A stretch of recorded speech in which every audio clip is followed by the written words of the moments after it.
বাংলাদেশের অর্থনীতি যদি পাল্টাতে হয়, পাল্টাতে হবে, হয় এর অবকাশ নেই, আমাদেরকে পাল্টাতে হবে। কারণ চট্টগ্রাম বন্দর হলো ভরসা,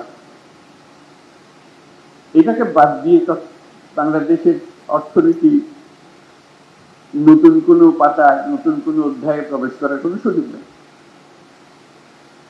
এই পথ খুলে দিলে বাংলাদেশের অর্থনীতির পথ খোলে, এই পথ না খুললে বাংলাদেশের অর্থনীতি যতই লাফালাফি করো, ঝাপাঝাপি করো, কিছু হবে না। তুমি একজনকে বোঝাচ্ছিলাম যেটা কেন আমি এরকম মনে করছি।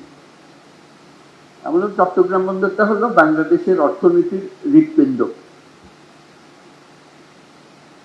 হৃৎপিণ্ড যদি দুর্বল হয়, তুমি ডাক্তার বৈদ্য সবকিছু আনো, মেরামত হবে, কিন্তু চলে না। ছোট্ট একটা হৃৎপিণ্ড, তার মধ্যে হলো রোগাক্রান্ত। এই হৃৎপিণ্ডকে তুমি যতই ঠেলাঠেলি করো, ভিতরে বেশি রক্ত সঞ্চালন হবে না। এটি যদি আমরা একমত হই যে বাংলাদেশের অর্থনৈতিক হৃৎপিণ্ড হলো চট্টগ্রাম বন্দর, তাহলে ওটার যে সাইজের বন্দর আছে, যে সাইজের হৃৎপিণ্ড আছে, ওই সাইজের চলে না।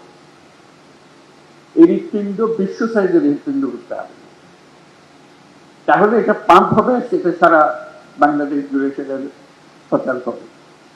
এখান থেকে অর্থনীতি সচল হয়ে না তার নারী দিয়ে উপরের দিকে যাবে,